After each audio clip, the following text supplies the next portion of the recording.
Hello learners, I am Dr. Rajendra Kumar Nayak from NIOS. At first I would like to welcome to our program Senior Secondary Mathematics, and today we are going to discuss an important and basic fundamental topic in your textbook, that is sets. And today with us Dr. Rajpal Singh, PGT Mathematics, RPVP, New Delhi, and sir, I would like to welcome to our studio. Thank you, sir. And on behalf of learners, at first I would like to pose a question, that is, what is the basic concept of set? Every day we come across this word set with some other words. For example, we have some of the collections where this word is used. As we can see on our screen, we have a word sofa set, another word is tea set, then a jewelry set and a dinner set. See, in all four these they are collections, but everywhere we find this word set. It means, first of all, it must be clear that set is a collection of objects. But do we say that every type of collection will be a set? Let us see one more picture. In collection of sofa set, we have got one more chair, that is a plastic chair. Now in this collection, can we say again that it is also a sofa set? Obviously no, because this plastic chair is disturbing this collection, and when this plastic chair is included in collection of chairs of sofa, we do not say it is a sofa set. One more example, we have a collection of utensils which we say a dinner set, and one more utensil, a cup plate, is included in this collection, and now as a whole, can we say that this collection is again a dinner set? Obviously again the answer is no, because cup plate cannot be included in the collection of utensils of dinner set. It means in both of these two examples, these two collections were disturbed. We were not calling them a set when a plastic chair was included in sofa chairs and a cup plate was included in utensils of a dinner set. Let us go through some more examples. Here we have two types of different collections. One collection is collection of interesting books in library. Another collection is collection of mathematics books in library.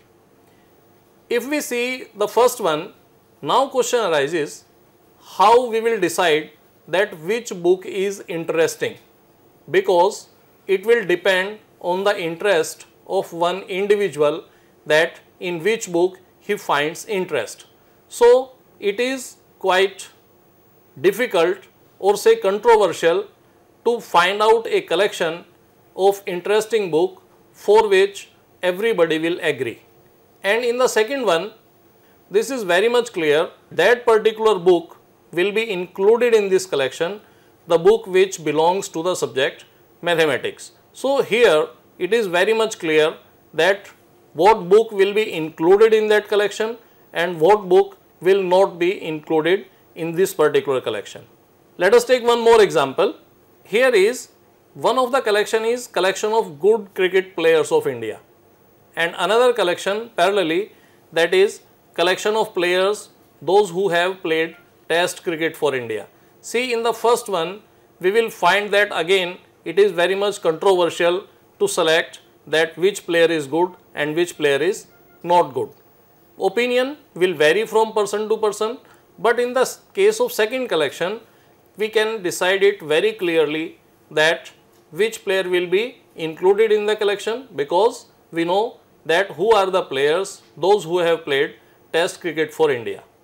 So after going through with these examples, we can define a set mathematically, and we say that set is a collection of well defined objects. First one, it must be a collection, and secondly, this collection must be well defined. Sir, here one question I would like to put, that is, what is the exactly meaning of well defined object? Okay, yes, this is very much important, or say the soul of this definition. Well defined. What do we mean by this word well defined?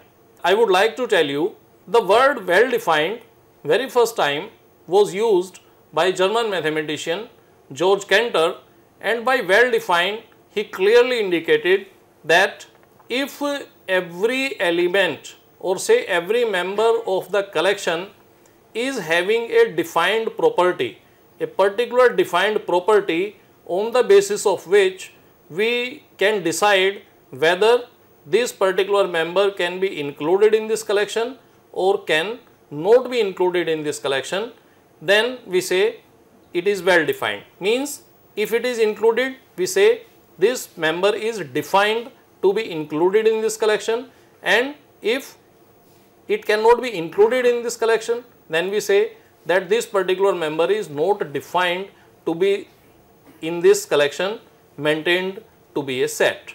Sir, second question is how we represent the sets. Now we have understood that what collection is a set and what collection is not a set. Now the second question naturally what you have arise, that is how to represent or say how to write or how to describe a set. Let us take it through one example. Suppose we have a collection of vowels of English alphabet.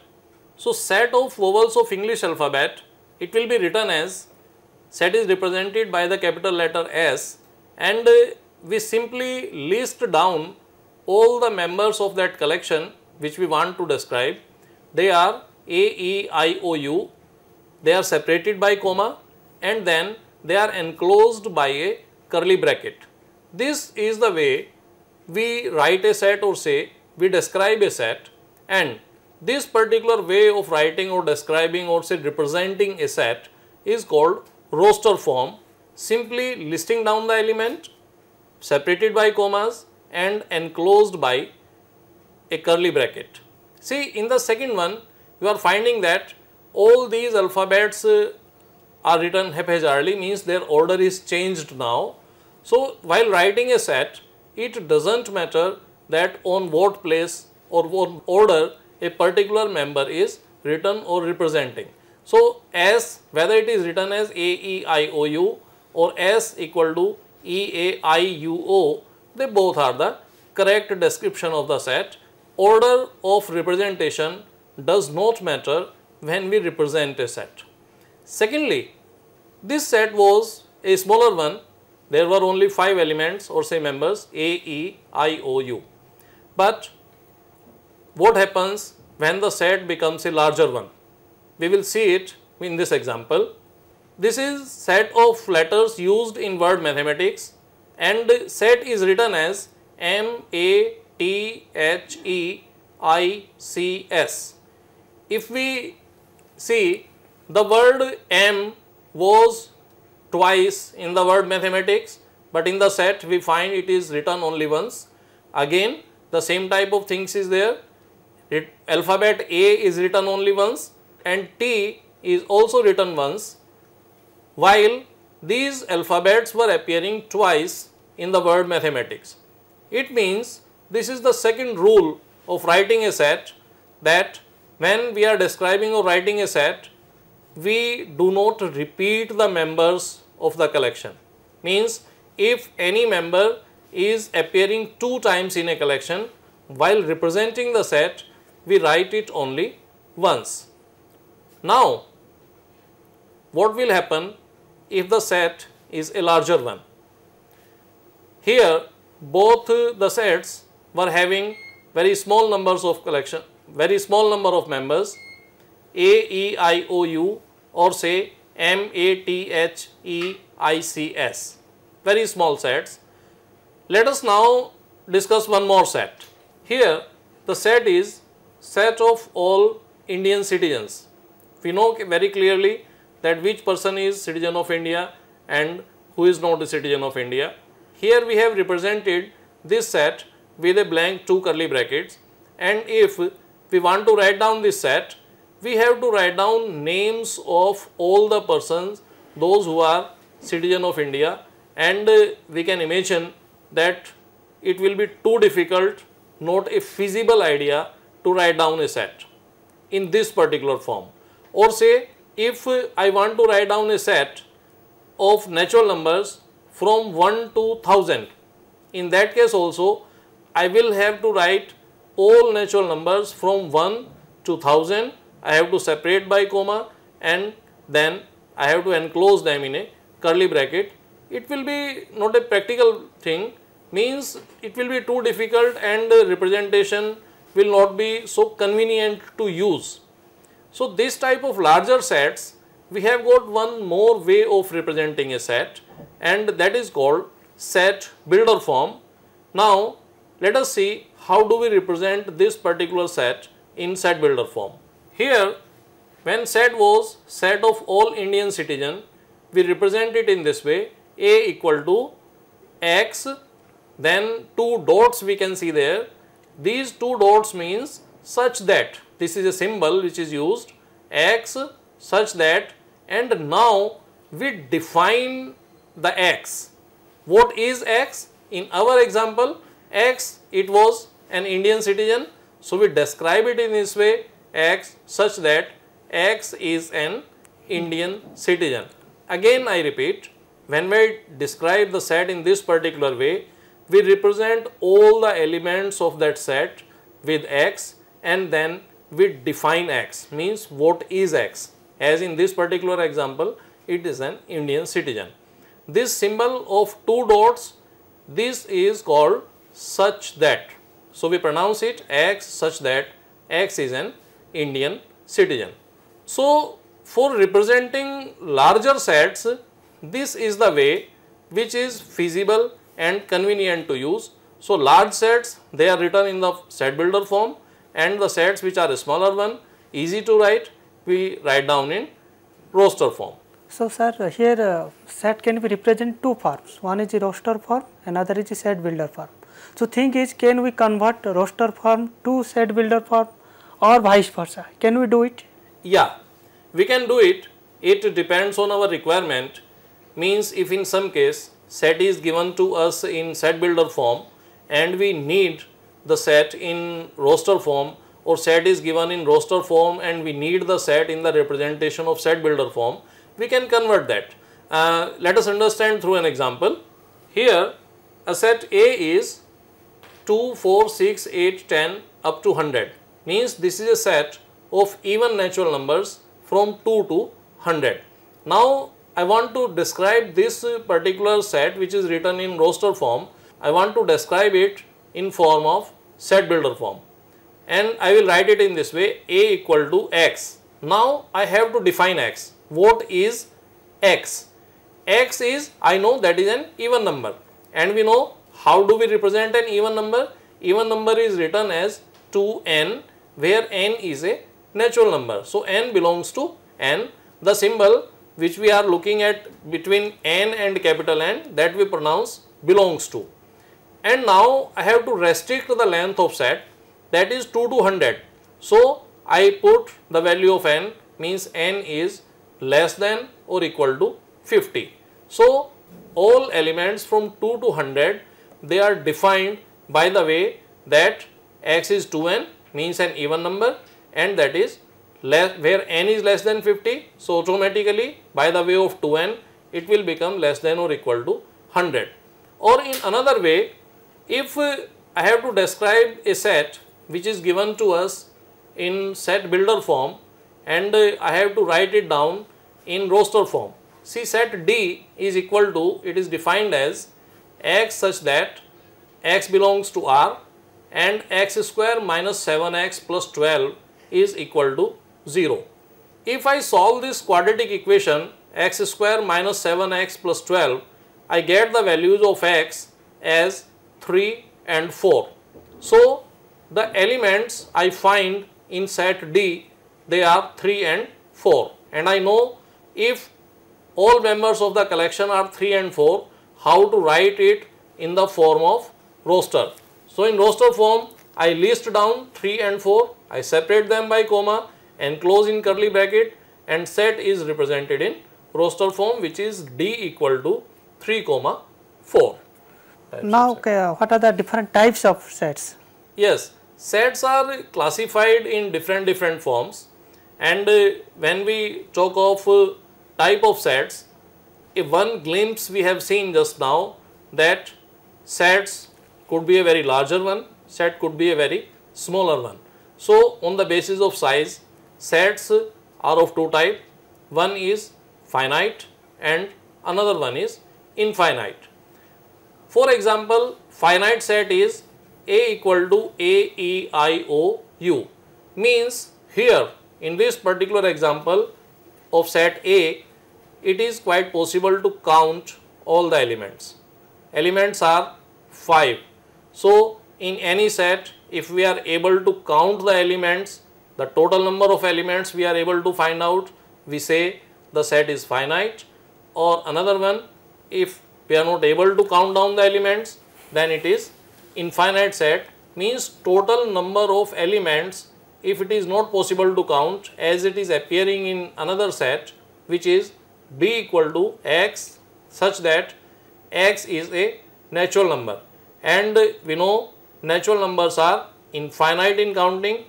Next type of sets we find that set is defined as empty set, and as it is obvious with its meaning, empty means it doesn't contain anything. So, the set is X such that X is a number which is less than 0. You know, we don't have any natural number which is less than 0. So, A is empty, it doesn't contain any element. The same type of set is defined below that. X such that X belongs to R means X is a real number, and X square equal to minus 1. We know that we don't have any such real number whose square is negative. So, B also doesn't contain any element. The symbol by which this set is represented, that is phi. This is a Greek alphabet.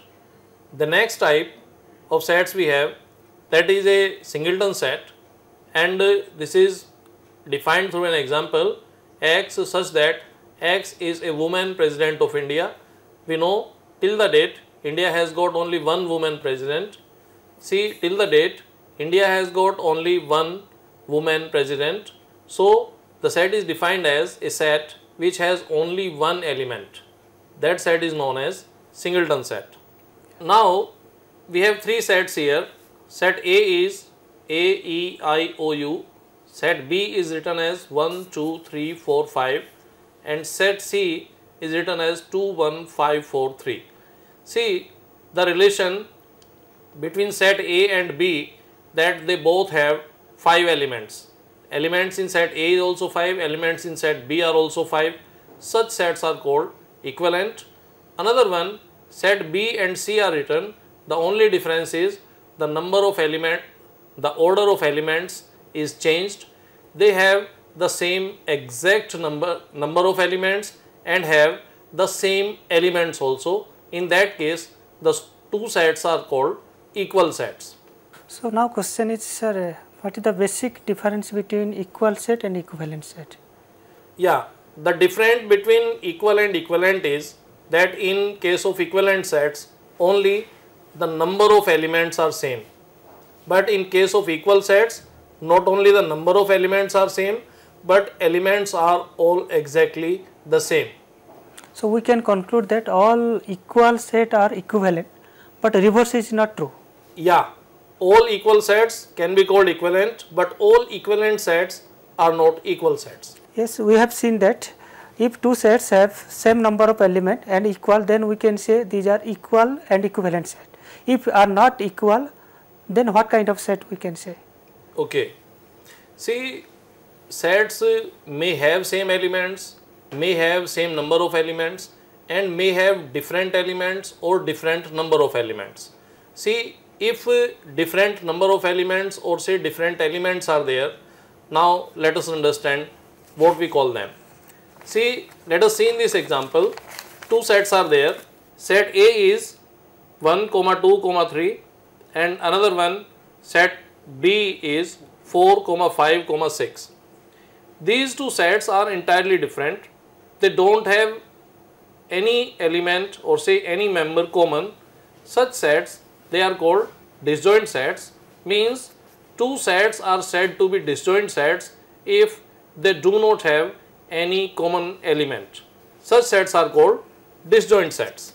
Today we have discussed three things mainly on set theory, that is set, how we have to define set and different types of sets, and how we have to represent sets, that is in a roster form and set builder forms. So thank you sir, today you have joined to our studio.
जीवन ये प्रकाशित करने, राहों को आलोकित करने, हम अपना दीपक स्वयं बने, हम अपना रास्ता स्वयं चुने। अपना दीपक स्वयं बने, हम अपना रास्ता स्वयं चुने। जीवन ये प्रकाशित करने, राहों को आलोकित करने।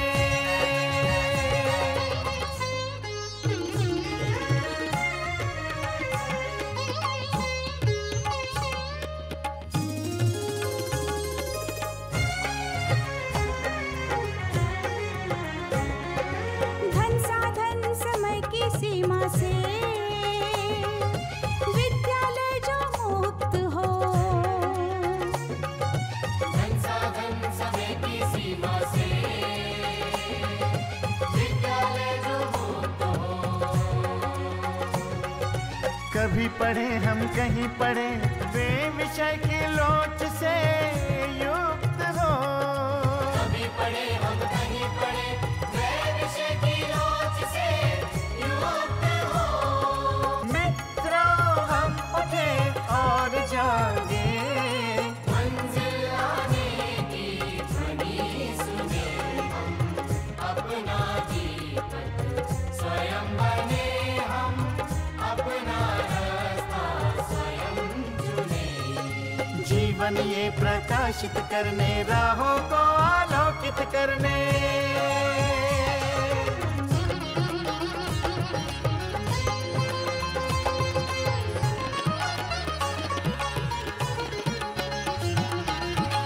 राष्ट्रीय मुक्त विद्यालय का है द्वार खुला सबकी खातिर। शिक्षा परीक्षा का अवसर एक बार ही क्यों मिलता फिर। शिक्षा और परीक्षा का अवसर एक बार ही क्यों मिलता फिर। दुनिया में इसके केंद्र बात, कोई मन चाहा केंद्र चुने, हम अपना दीपक स्वयं बने, हम अपना रास्ता स्वयं चुने। कोई मन चाहा केंद्र चुने, हम अपना दीपक स्वयं बने,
घर बैठे पाएं राष्ट्रीय मुक्त विद्यालय शिक्षा संस्थान यानी NIOS में एडमिशन, वो भी एकदम आसान तरीके से, जिससे शिक्षार्थियों को होगी समय और धन दोनों की बचत।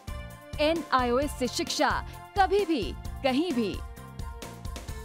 शिक्षार्थियों, क्या आप जानते हैं NIOS में एडमिशन लेने का सरल और सुगम तरीका, जिससे शिक्षार्थियों को ऑनलाइन प्रवेश लेने में सहूलियत मिलती है। NIOS में प्रवेश की प्रक्रिया पूर्णतया ऑनलाइन है।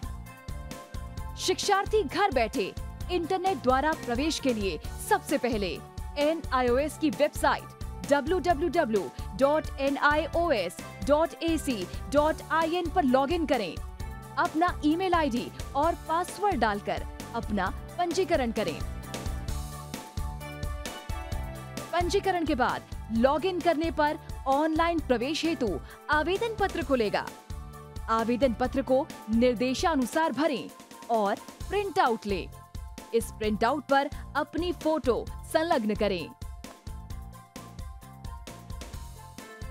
ऑनलाइन प्रवेश के लिए शुल्क हेतु भुगतान के तरीके हैं: क्रेडिट कार्ड के द्वारा, डेबिट कार्ड के द्वारा, राष्ट्रीयकृत बैंक के ड्राफ्ट के माध्यम से, जो कि सचिव NIOS नई दिल्ली या नोएडा के पक्ष में देय हो।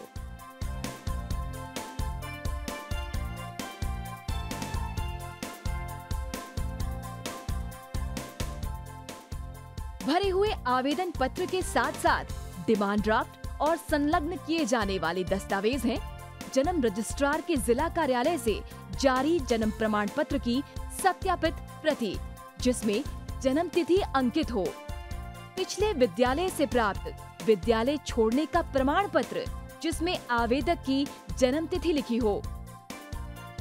प्रवेश फॉर्म का प्रिंट आउट NIOS के संबद्ध क्षेत्रीय केंद्रों पर 10 दिनों में पहुंच जाना चाहिए, अन्यथा उचित दस्तावेज न लगे होने पर आवेदन फॉर्म रद्द किया जा सकता है। प्रवेश प्रक्रिया की पुष्टि होने के बाद शिक्षार्थियों को परिचय पत्र व अध्ययन सामग्री डाक द्वारा तुरंत पहुंचाई जाती है। ऑनलाइन प्रवेश एक बहुत ही सुगम और सुविधाजनक प्रवेश प्रणाली है। Online on time for safe and secure admission.